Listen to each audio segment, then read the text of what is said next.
गजवा-ए हिंद हो रहा है कि नहीं हो रहा है, ये केवल कहानी है या ये केवल एक झूठी अफवाह है या इसमें कोई सच्चाई है।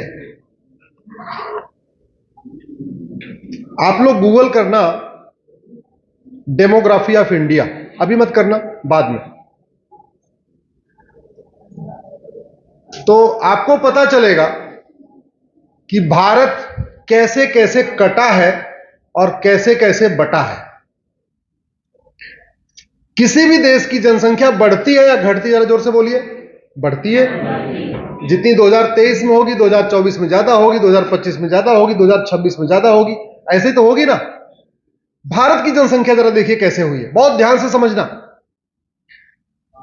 ईसा के 200 साल पहले भारत की जनसंख्या 14 करोड़ थी। ईसा से 100 साल पहले यानी 100 साल में भारत की जनसंख्या 15 करोड़ हो गई, यानी 14 करोड़ से 15 करोड़ मतलब 1 करोड़ बढ़ गई। जब क्रिश्चियनिटी आई अब से 2000 साल पहले, उस समय भारत की जनसंख्या 16 करोड़ थी। ईसा के 100 साल के बाद यानी पहली शताब्दी में भारत की जनसंख्या 18 करोड़ होगी। दूसरे शताब्दी में भारत की जनसंख्या 20 करोड़ होगी। इसका मतलब जनसंख्या लगातार बढ़ रही है, ध्यान से समझिए। तीसरी शताब्दी में भारत की जनसंख्या 22 करोड़ हुई, फिर से 2 करोड़ बढ़ गई। चौथी शताब्दी में भारत की जनसंख्या 25 करोड़ हुई, यानी 3 करोड़ बढ़ गई। पांचवी शताब्दी में भारत की जनसंख्या 28 करोड़ हुई, यानी फिर से 3 करोड़ बढ़ गई। छठवीं शताब्दी में भारत की जनसंख्या 33 करोड़ हुई। ध्यान से समझिए, छठवीं शताब्दी का मतलब इस्लाम की स्थापना। और जनसंख्या कितनी है उस समय छठवीं शताब्दी में? 33 करोड़। सातवीं शताब्दी में भारत की जनसंख्या 40 करोड़ होती है, यानी 100 साल में फिर से 7 करोड़ जनसंख्या बढ़ती है। लेकिन 8वीं शताब्दी में भारत की जनसंख्या 39 करोड़ हो जाती है।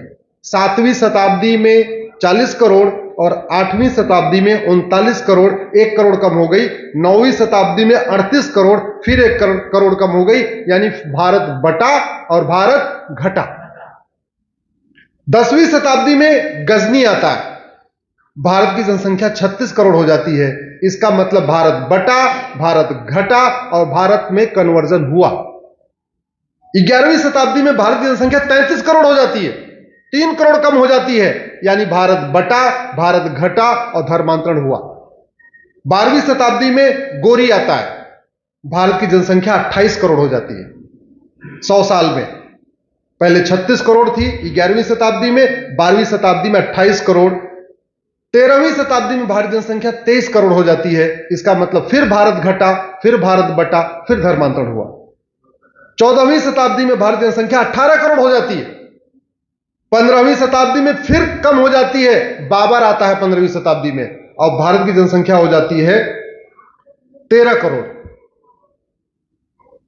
6वीं और 16वीं शताब्दी में भारत की जनसंख्या होती है 16 करोड़, 17वीं शताब्दी में फिर भी 14 करोड़ और 17वीं में भी 14 करोड़, यानी 16वीं शताब्दी में भी 14 करोड़, 17वीं में भी 14 करोड़। भारत की जनसंख्या बढ़ नहीं रही है, जितने बच्चे पैदा हो रहे हैं उससे ज्यादा आदमी कन्वर्ट हो जा रहे हैं। तो आप जरा सोचो, ईसा से 200 साल पहले भारत की जनसंख्या 14 करोड़ थी और 17वीं शताब्दी में भी भारत की जनसंख्या 14 करोड़ थी। इसका मतलब 1900 सालों में भारत की जनसंख्या बढ़ी नहीं। एक्चुअल में बच्चे तो पैदा हो रहे थे, लेकिन जितने पैदा हो रहे थे उससे ज्यादा कन्वर्ट हो रहे थे। इसलिए जनसंख्या हमारी 1900 साल में ज्यों की त्यों रही। फिर 18वीं शताब्दी में 20 करोड़ हुई है, फिर आगे बढ़ी है। आज गजवा हिंद हो रहा है कि नहीं हो रहा है, हम वर्तमान भारत पे आ जाते हैं। 75 साल पहले विभाजन हुआ था, भारत पाकिस्तान निकल गए यहां से। आज की डेट में भारत के 750 जिलों में से 200 जिलों की डेमोग्राफी बदल चुकी है। राज्यवार देखिए, 9 राज्यों की डेमोग्राफी बदल चुकी है। तहसीलों के हिसाब से देखिए, 300 तहसीलों की डेमोग्राफी बदल चुकी है। 283 तहसीलें, 283 तहसील हमारे बॉर्डर पे है।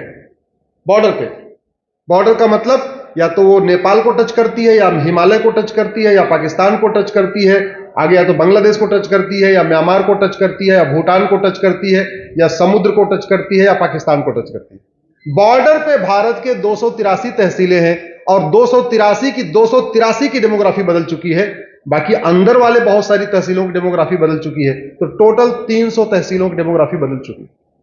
और इस डेमोग्राफी बदलने का मूल कारण है 3: घुसपैठ, धर्मांतरण और जनसंख्या विस्फोट।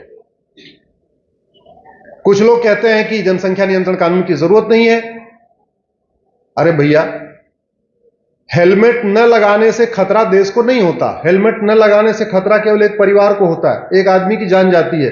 अगर उसके लिए कानून हो सकता है तो जनसंख्या विस्फोट से पूरे देश को खतरा है, तो जनसंख्या नियंत्रण के लिए कानून क्यों नहीं होना चाहिए? अगर धर्मांतरण नहीं हो रहा है, लोग स्वेच्छा से ही धर्मांतरण कर रहे हैं, तो धर्मांतरण के लिए आप कठोर कानून क्यों नहीं होना चाहिए? अगर घुसपैठ नहीं हो रही है तो घुसपैठ के खिलाफ कठोर कानून क्यों नहीं होना चाहिए?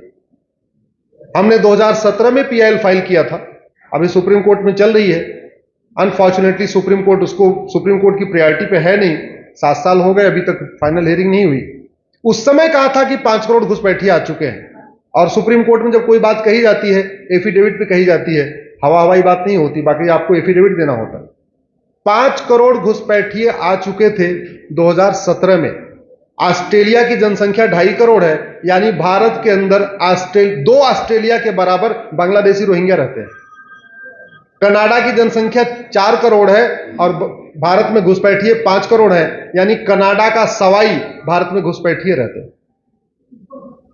जहां तक बात डेमोग्राफी का है, डेमोग्राफी अब जो बदल रही है उसका मूल कारण है गुलामी का नाम, गुलामी का निशान, गुलामी की परंपरा, गुलामी का रीति रिवाज, गुलामी की पुलिस व्यवस्था, गुलामी की न्यायिक व्यवस्था, गुलामी की प्रशासनिक व्यवस्था, गुलामी की टैक्स व्यवस्था।